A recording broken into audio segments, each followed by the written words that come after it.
Fala pessoal, tudo bem? Sejam muito bem-vindos aqui ao nosso canal e nesse vídeo de hoje a gente vai comentar um pouco sobre essa vitória do América, né? Não foi bem uma vitória, né? Foi um empate, mas a classificação do América aí para a semifinal do Campeonato Mineiro, mais uma vez vencendo o Cruzeiro, um tabu incrível, né? Muito tempo aí que o Cruzeiro não consegue vencer o América na semifinal do Mineiro. Vamos tentar comentar um pouquinho sobre esse jogo.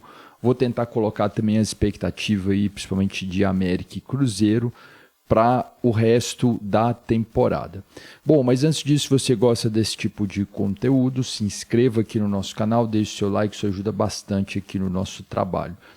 Pois bem, no dia 22 de fevereiro, no sábado, Cruzeiro e América, melhor dizendo, América e Cruzeiro, fizeram lá a semifinal, jogando no estádio Independência, mando do Cruzeiro, e o resultado final da partida foi 1-1, e nos pênaltis o América conseguiu a classificação. Vou comentar primeiro um pouquinho sobre o jogo, depois eu vou tentar comentar um pouco sobre a situação de cada clube, né? Bom, o jogo foi um jogo bastante disputado, como já era de se esperar, apesar do Cruzeiro ter lá praticamente R$500 milhão de investimento. Isso ali na prática não era algo que era efetivo, né? O Cruzeiro jogou, o América conseguiu equilibrar a situação dentro de campo, né? O América vem de uma temporada com um time muito mais modesto, né, do que nas últimas temporadas, né? A última temporada o América disputou a Série B, não conseguiu subir, e esse time lá do América que estava disputando a segunda divisão, ele tinha ali um orçamento ainda do ano que o América estava disputando a Série A, né? Ou seja, o mesmo orçamento ali de 2023, tinham uns salários mais altos, então o clube trabalhou ali nesse ano de 2024 ali numa situação onde tinha um custo alto, né, para se cumprir ali todos os meses. No entanto, as receitas não eram lá das melhores. Pois bem, mesmo tendo toda essa situação, o América conseguiu ali equilibrar, montou um time muito mais enxuto que o Cruzeiro, e se esperava que o Cruzeiro pudesse ali no começo da temporada atropelar todo mundo, né, fosse rivalizar direto com o Atlético, mas o Atlético vindo ali de um momento de reformulação, o Cruzeiro poderia até conseguir ali ganhar o título mineiro com tranquilidade, e não foi isso que aconteceu. E aí, durante o jogo, o América abriu o placar, fez 1-0, depois o Cruzeiro empatou, o jogo ficou ali muito disputado. No finalzinho do jogo, o América teve a chance de fazer 2-1, um lance um pouco duvidoso, muita gente falou que foi pênalti, outras pessoas falaram que não foi. Eu achei que foi pênalti ali. O zagueiro do Cruzeiro derruba, né, o atacante do América ali no finalzinho ali da jogada dentro da área, e era um lance que poderia ter sido, até cabia interpretação, e na minha opinião o árbitro fez a coisa certa, ele marcou o pênalti, e o América, na hora de fazer essa cobrança ali, não conseguiu aproveitar. O Cássio defendeu e levou a partida para os pênaltis. Na decisão dos pênaltis ali, o goleiro Matheus do América brilhou, ele fez boas defesas, muito bom goleiro, né? Goleiro que é do Atlético Mineiro, parece que ele está emprestado lá no América. E o Cruzeiro bateu mal as cobranças, desperdiçou, e no final das contas o América se classificou mais uma vez aí para essa final contra o Atlético Mineiro, que também já venceu lá o seu jogo, né? Já tinha vencido o primeiro jogo por 2-0, no segundo jogo venceram também por 2-0, se classificou com folga. Se a gente pegar esse confronto, né, entre Cruzeiro e América, é um confronto aí que tem bastante tempo, né, desde que o Cruzeiro caiu para a segunda divisão, né, que teve toda aquela crise ali no Cruzeiro. O América vem superando o Cruzeiro com uma certa folga, né? A única vitória do Cruzeiro que eu estou me recordando aqui foi uma vitória no ano que o América caiu para a segunda divisão, foi em 2023. O Cruzeiro conseguiu vencer por 4-0 pelo Campeonato Brasileiro da Série A, jogando no Independência. Desses últimos anos, acho que foi a única vitória aí que eu estou me recordando do Cruzeiro. No geral, foram empates e vitórias do América. Se falar no Campeonato Mineiro, tem bastante tempo que o Cruzeiro não consegue vencer o América, né? Então, mais uma vez, manteve essa escrita. O América também já está, se eu não me engano, mais de 470 jogos sem perder lá no Independência, que também é uma marca importante, mostrando sua força ali atuando no estádio de Independência. E ali, mais uma vez, né, conseguiu confirmar a vitória. Bom, se a gente for pensar na perspectiva de futuro, eu vejo que o América ainda tem uma situação, tem um time que pode sim ser competitivo lá na Série B, mas para subir com folga, talvez ele precisava de mais reforços, ter mais opções ali no elenco, né? O Benítez tinha sido referência, né? Tem sido referência, mas é um cara que se lesiona muito, né? Não fez uma grande partida hoje, né? Mas é um bom jogador. Então, assim, contar só com ele ali para armação no meio-campo, acho pouco. Tem alguns bons nomes ali no América, mas acho que ainda precisa de alguns jogadores ali para ter um time que efetivamente vá subir para a Série A de 2026. Ainda vejo que o time está ali se formando, né? É um técnico jovem, começou o trabalho aí esse ano, né? Pode ser que ao longo da temporada o time melhore. O estadual acho que ilude muito, né? Essa vitória contra o Cruzeiro era uma vitória relativamente até esperada, né? O Cruzeiro não está jogando muito futebol, mas acho que precisa melhorar bastante ainda o América para chegar num nível de, com certeza, garantir sua vaga para a Série A. Ainda não vejo isso como algo certo.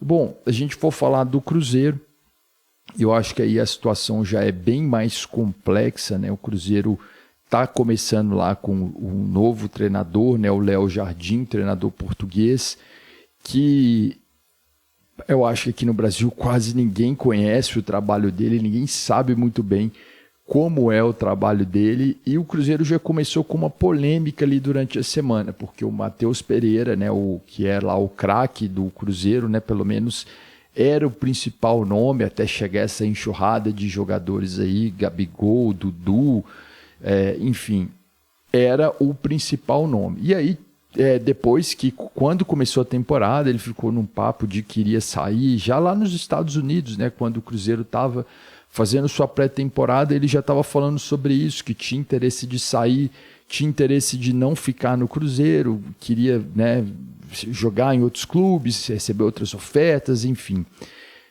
O que eu acho que muitas vezes é até um equívoco por parte desses jogadores, né? O cara recebe muito bem no Cruzeiro, vive numa cidade que é uma cidade boa, Belo Horizonte, né? E o Cruzeiro é um clube grande, um clube que tem uma boa estrutura ali para se trabalhar, para desenvolver um bom trabalho, né? Não sei para que essa necessidade de querer sair, você vai chegar lá no outro país, às vezes não vai conseguir nem jogar, né? Enfim, ficou essa discussão, o cara falando que queria sair e tal, e daí apareceu uma proposta do Zenit, da Rússia, parece que estava tudo acertado, e aí no final da semana parece que a coisa deu para trás, ninguém sabe direito o que aconteceu, o que não aconteceu, por que isso não deu certo, e a coisa melou, o cara vai ficar no Cruzeiro, o Matheus Pereira. Só que durante a semana, na preparação para esse jogo contra o América, o treinador lá português, o Léo Jardim, não colocou ele nos trabalhos, ele não participou dos treinos. Por ele não ter participado dos treinos, ele simplesmente colocou ele de fora, o cara não entrou nem no banco, né? E ele foi enfático em dizer que ele não participou dos trabalhos, então vai precisar ser reintegrado e tal. Então, assim, a gente já vê aquela diferença cultural já ali pegando já, né, entre a América do Sul e a Europa, né? As coisas na Europa já são mais formais, vamos dizer assim, né? Se o cara não entrou ali, não treinou durante a semana, não tem motivo para o cara estar nem no banco. Só que a gente sabe que aqui no Brasil não é bem assim, né? A coisa tem uma certa flexibilidade, a forma como que as pessoas enxergam as coisas, né? E o Matheus Pereira, por ser um grande jogador, ele poderia estar ali pelo menos no banco, né? Eu estou aqui apenas especulando, mas ele poderia entrar ali no lugar do Eduardo, que não fez uma grande partida, poderia ser uma opção, por mais que não seja um cara que jogasse ali no sistema que o treinador queria para aquele jogo específico, é um cara que tem talento em uma bola, ele poderia decidir, inclusive no jogo de ida entre Cruzeiro e América, lá no Mineirão, o lance do pênalti foi em cima dele, eu achei que nem foi pênalti, mas assim, valeu pela jogada dele, né? Dele ter ficado ali caído no chão e ter feito a jogada. Então essas coisas acontecem no futebol, né? Então às vezes aquele cara está no banco, ele pode entrar e decidir uma partida. Principalmente quando se trata de um cara que tem talento, né? Como o Matheus Pereira. Enfim, então a coisa já no Cruzeiro já começa ali meio truncada, né? Então acho que já vai ter uma certa... Ainda é muito cedo para falar isso, mas acho que de certa forma vão ter uma certa pressão em cima do treinador em relação a isso. Ele vai ser questionado em relação a isso. E a gente vê que o método de trabalho dele ali já é um método que culturalmente é diferente do nosso. Aí se é melhor ou pior, eu acho que é a questão de opção, do que o clube espera para o futuro, né? Que as pessoas estão querendo, né? Então, vai muito em relação a isso, né? Mas a gente já vê que é um método diferente da metodologia que é usado pelos treinadores aqui. Então, às vezes o Cruzeiro parece que eles querem chegar num resultado, né? Rapidamente ali no resultado, mas o caminho que eles escolhem ali, eles não têm o meio que a paciência de esperar a colheita, né? Eles estão plantando algo ali, mas rapidamente se aquilo ali não dá fruto, eles já descartam, né? Já colocam ali, por exemplo, o caso do Fernando Diniz, que é um treinador que tem uma metodologia muito específica de trabalho, uma forma de jogar muito específica. É um cara muito inteligente, eu acho o Fernando Diniz um bom treinador, podemos dizer assim, né? Apesar de às vezes ele fazer algo ali, ele ser muito teimoso ali na forma como que ele coloca o time, mas é um cara que já conquistou uma Libertadores, né? Então, assim, com certeza tem história dentro do futebol. O Cruzeiro não teve paciência de seguir o trabalho com ele. Bom, ao longo da temporada, né, pode ser que o time melhore. Acho que essa parada que vai ter ali para o Mundial da FIFA, né, pode ser que a coisa caminhe para um lado diferente, mas no atual momento eu acho que o Cruzeiro vai ter um desafio grande, porque eles esperam muito do time e a torcida espera títulos. Eu acho que a esperança maior é ela de conquistar o Campeonato Mineiro, que não vale nada, não vale muita coisa, mas quando se perde é vergonhoso, né? Para o time como o Cruzeiro não chegar nem na final do Mineiro, é vergonhoso, né? Então fica aquela situação. Agora, já pensando em Copa do Brasil, Campeonato Brasileiro, própria Sul-Americana, acho difícil para o Cruzeiro, haja vista os adversários, aí, muitos times muito bem preparados, né? A gente está vendo também uma certa ascensão do futebol argentino, então vai ter um trabalho árduo aí o Cruzeiro durante a temporada para fazer um time competitivo. Bom, essas foram as minhas impressões. Final aí do Mineiro vai ser entre Atlético e América. Eu coloco aí com certeza o Atlético como favorito pelo time que tem, né, e torcida, e